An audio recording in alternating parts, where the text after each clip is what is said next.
Hi, my name is Melissa Goodwin, and I chose my career profile to be a social service worker slash home supervisor.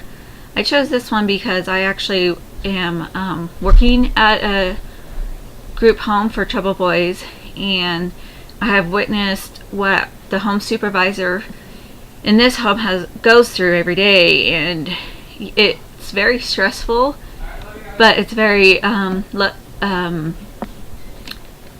rewarding.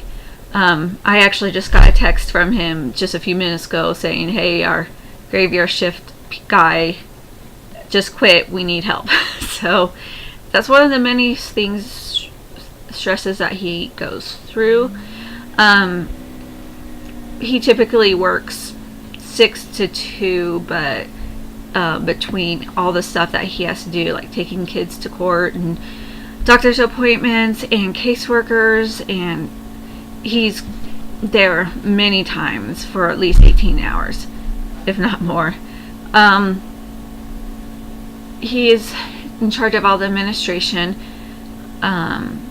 paperwork, billing, making sure all the boys are up to date on their medication. He also has to deal a lot with the boys, like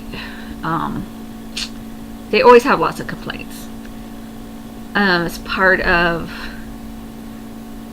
I guess, their disorder or their abnormal psyche, but they're constantly bombarding him with, I have a problem with so and so. I don't think it's, most of it's, I don't think it's fair that so and so and so.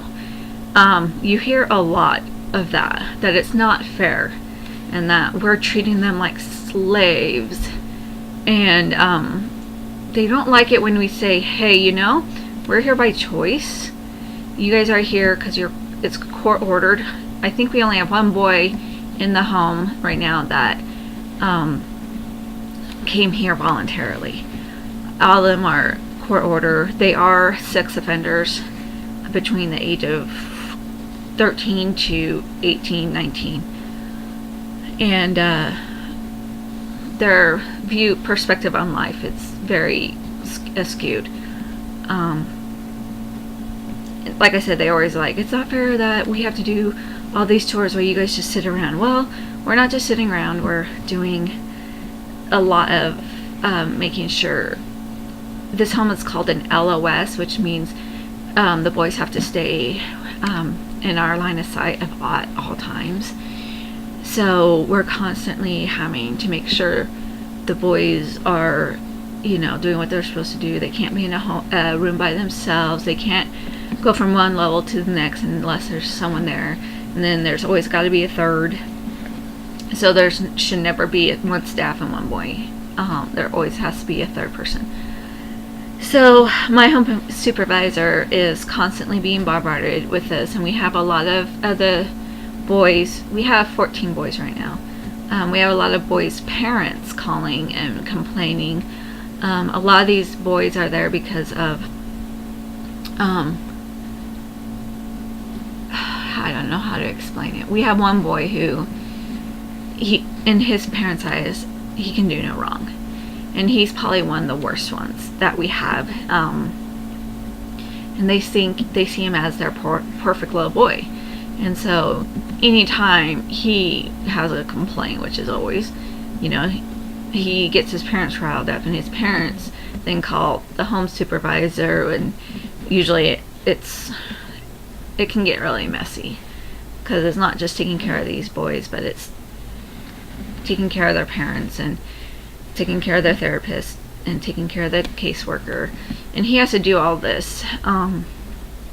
So then he doesn't get paid a lot, because I don't know exactly how much he gets paid, but just looking at salaries, it's not a whole lot. It's starting out, looks like it's about 36,000 and goes up to about 50, could go up to 50 for experience.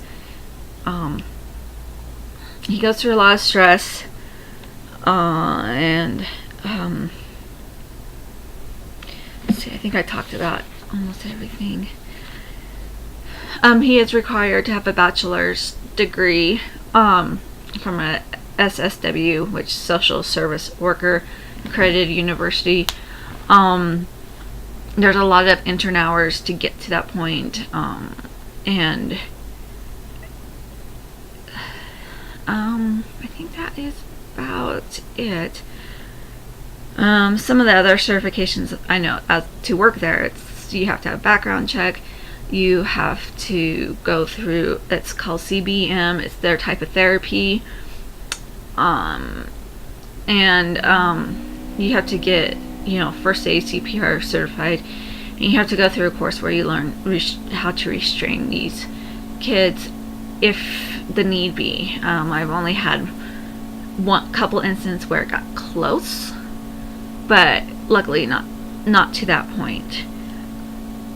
So I am grateful for what this home supervisor is. And when I started this job, it was to see if this is really what I want to go get my degree in, which, like I said, even after all this, there's just always drama in the house.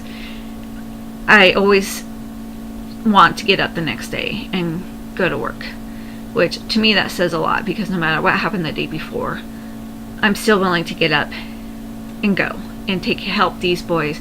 I tell the boys, if I can just help them a little bit, that's all that makes the difference. That's worth working here.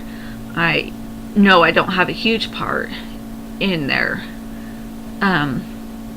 therapy, but if I could just help just one boy in some way, and so when he leaves the home, once he's done with his therapy, which can be 9 months to a year and a half, that there's something that I helped him with that will help him throughout the rest of his life. So once again, I think that's pretty much it, and I look forward to seeing all you guys, everyone else's video presentation. Bye bye.